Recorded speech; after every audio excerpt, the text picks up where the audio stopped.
My family hates my brother for dating someone wealthier than us, and it's tearing us apart.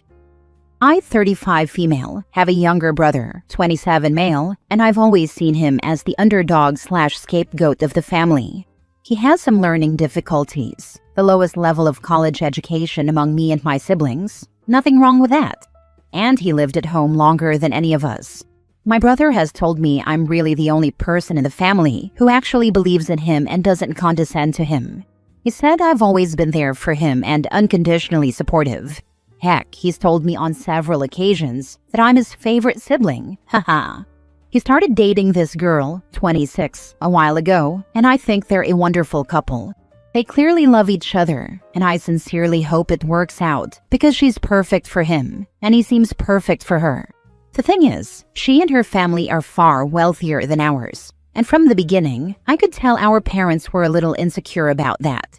He has also had a lifelong dream of being in the film industry, and she apparently has a family member with some connections. As a result, he's been consistently working on TV shows for the past year. I also know that whenever she comes over, she always brings fancy foods that are a step above what our mom is capable of cooking. And the fact that he's also the only one in the family without student debt seems to be a sore spot for our parents and siblings. His partner has an apartment in Manhattan, and she invited him to move in with her.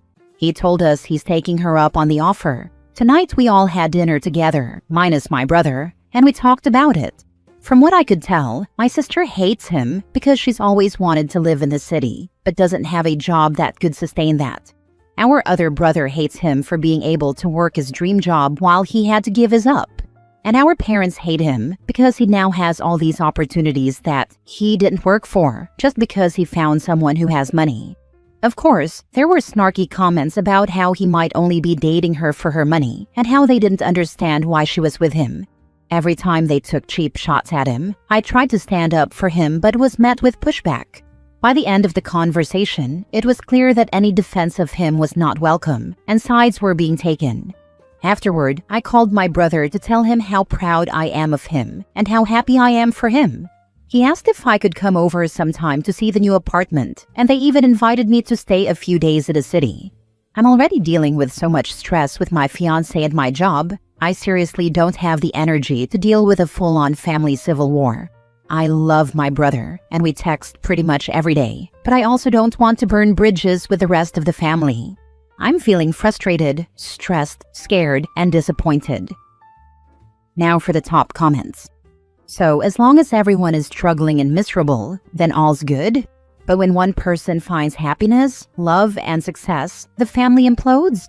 Well, I'm in camp, little bro. His girlfriend sees his worth, and if your family can't, then they don't deserve him. Sorry, but your family sounds terrible. Man, his girlfriend is beautiful and has actually done modeling for the New York Times, and my siblings seem to hate that. The fact that he's not just with someone, but someone good-looking. Honestly, I'm surprised that it's your family that has a problem with the relationship. If she's wealthier, prettier, and more educated, wouldn't it usually be her family who would have the issue? What does her family think? Are they supportive? I hope your brother isn't getting talked down to by both families. Her family loves him, lol. I've heard stories and they sound so sweet. You do realize that since your family's harmony is based on directing all their petty insecurities toward your underdog brother, once he realizes how happy he is without them in his life, they'll just look for a new scapegoat. Who do you think that will be? And why wouldn't you burn those bridges? Especially if they're already covered in thorny vines. Oh, I hate envy. My aunt and her husband were like this. They were not poor or poverty-stricken in any way. Yet they always complained about how his sister had a fancy house and a husband with lots of money. Then when great-granddad passed away, they were mad he did not have them in the will. Safe to say we do not talk anymore. After a while, you just have to be clear that if they want to be a-holes, then they will not have you in their lives. Next story. My teacher who called me stupid in high school was a patient of mine. When I was a freshman in high school, I had this teacher that absolutely hated me. She was my biology teacher who was also my homeroom teacher. I never did anything to her yet she hated me. She accused me of being on drugs one time, when I never even seen drugs in my life at that age. I just finished 8th grade going on 9th grade. I was just a tired, sleepless teenager that moved from the north to the south. Also going through my parents' divorce. I was just depressed. Everyone down here treated me badly just because I looked different.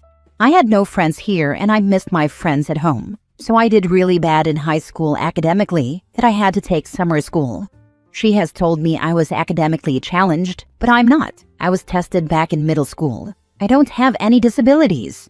She even called me stupid in front of the entire class.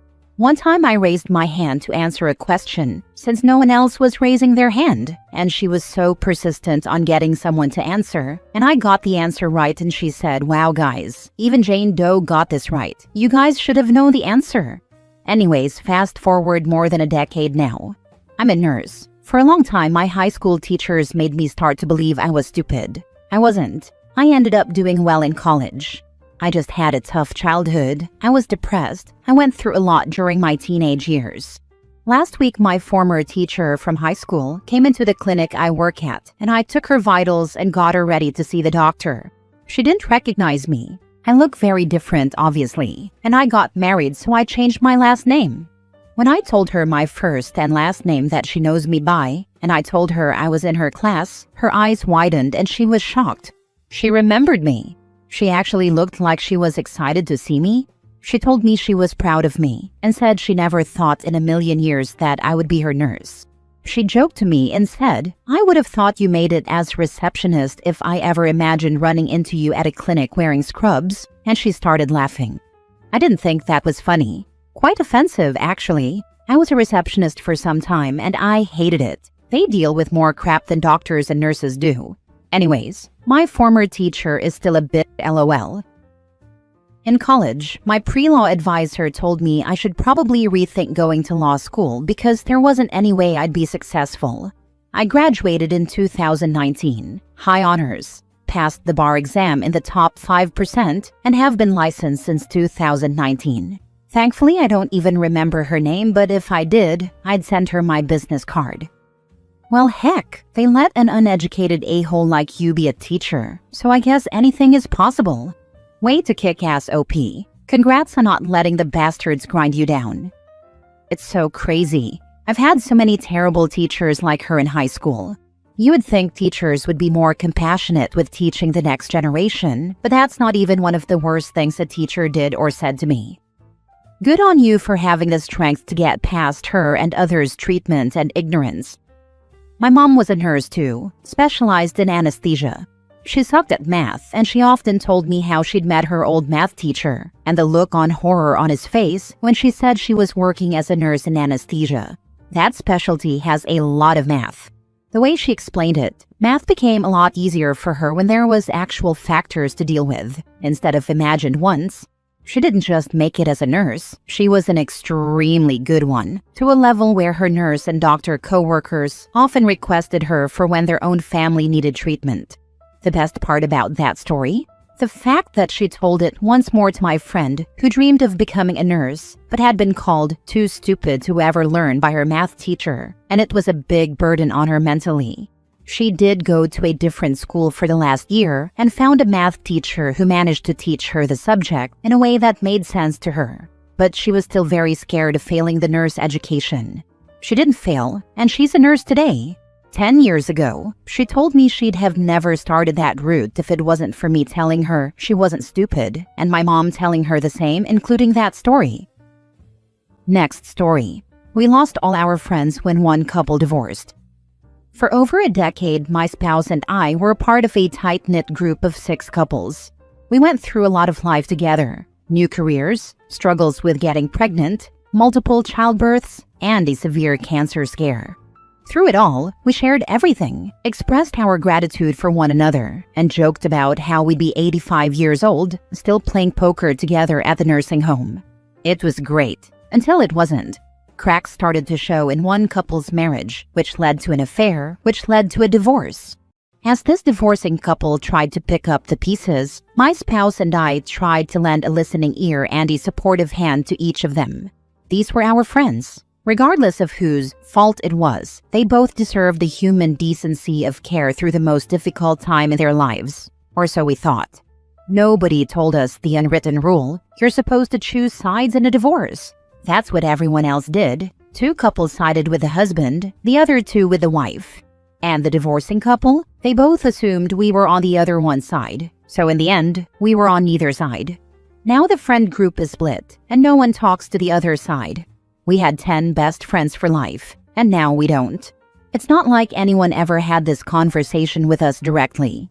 It just happened gradually. We stopped being invited to things. Requests to meet for lunch went unanswered. Texts went ignored, but they still feign friendship.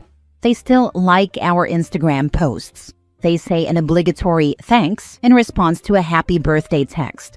But nothing proactive. No one reaches out. And no one has ever been honest with us. We've just had to piece the truth together over time. I just think the whole thing is stupid. I've tried to move on. We've made some new friends and reinvested in other areas of our lives. But every once in a while, late at night, I think about the whole situation and it just ticks me off. One couple got divorced, our closest friends ghosted us, and I'm just done with it. Now for the comments. Same here. Pardon me for still loving both, but especially for trying to support the one who got cheated on. It wasn't enough for either of them. We've lost contact with both, and the friend group no longer does group things together, just occasional couple pairs. It bites. Definitely frustrating, and sorry you've experienced that too. Divorce definitely splits up more than just 2 people. With cheating specifically, that stings though. Why should the cheater not face any consequences from their friends? If any of my friends were cheaters, I'd honestly be rethinking the friendship. To me, that's a cardinal sin. What a shame. A very difficult situation with emotions running high. I suppose at this point, you're feeling too hurt to try to work things out through direct communication. It would entail picking a side since the attempt to stay neutral didn't work. That would mean meeting with one person you felt closest to in an attempt to clear the air. But with so much hurt already caused, do you think you could move past it? If not, it may be best to just cut contact entirely, especially on social media, so you're not constantly seeing photos of get-togethers and outings where you were not included. Divorce, death, and perhaps the later introduction of a new partner often change group dynamics. You're definitely right about social media. I should mute those people because whenever I see posts of them getting together, talking about how they are their best friends for life, etc., it definitely saddens me. I think a complicating aspect is that my wife feels much more connected to the new group of friends we have, and I'm happy for her. But it also means she's not that motivated to try to go back and resolve issues that, at this point, are a few years old with the old friend group. While I am friends with the spouses of the new group, it does feel more like a friends because the wives are friends situation. Thank you for your thoughts and kindness. Last story. My stepdad's affair was finally exposed and I'm being blamed. To explain, I'm 21 male and my stepdad has been with my mom since I was 10 years old. When I was 14, I had a dental appointment during the school day, so my mom took me. While we were in town, we saw my stepdad helping a woman out of his car before he kissed her. I was floored. A few days later, my mom came to me and told me that he had come clean, confessed, but that they were going to stay together, and I needed to keep it a secret. I obliged and kept it a secret from my 2 siblings, and even from my stepdad, who had no idea that I knew. Fast forward to now. My brother, 29 male, came home and told us that his engagement was off because he found out his fiancée cheated on him. We all consoled him. Later, at a community church event, my stepdad told him that if he really loved her, he'd move past it and that he was being very immature about real adult relationships. My sister, who overheard this, got mad and told him that, of course he'd defend cheating, being the cheater he is. He was shocked, and unfortunately, she said it in front of one of the church aunties, and if you know how much they love gossip, you can see where this is going. My mom was mad at me, thinking that I was the one who told my sister, and she said that my stepdad's reputation was ruined. I got really angry, and all the pent-up frustration from years of holding on to this secret came out. I told her that forcing me to keep a secret for years was really messed up, and I asked how she could even stay married to such a horrible man. I told her that I would never condone something like that from a partner, along with other things I'd rather not repeat. For the record, I didn't tell my sister. I have no idea how she found out or how much she knows. But now my stepdad is telling me to apologize to my mom, saying I was way out of line.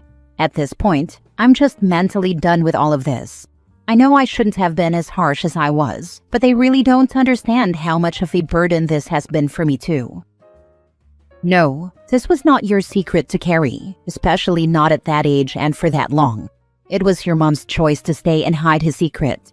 She should apologize to you for making you hide it. I think I needed to hear this, because even a few days later, I still feel slightly guilty. Thank you very much. Cheating always comes to light eventually. The source of the information is irrelevant. Religious families love to keep that stuff a secret to save the family image. It doesn't work. Either people figure it out on their own, or someone eventually cracks and slips up. Sometimes that takes years, but eventually, what goes around comes around. If I were you, I would just keep repeating, "This is your problem, not mine, and this really has nothing to do with me," because it doesn't. It was nice to hear this, and I think I needed it. Divorce is very taboo in our culture, and while I understood my mom's perspective, I just couldn't believe that it somehow ended up on me in the end. Thank you for your kind words. Your stepdad was out in town in broad daylight flaunting his floozy, and he didn't think people would see and talk? He's a special kind of special, and not in an endearing way. Your sister probably heard from 10 different sources.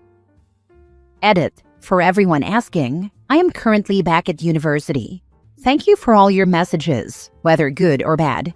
When I next go home, I plan on talking to my whole family. But for now, I think I should give everyone a little space to cool down. I'll update when I go home and find out what happened myself too. Again, thank you all.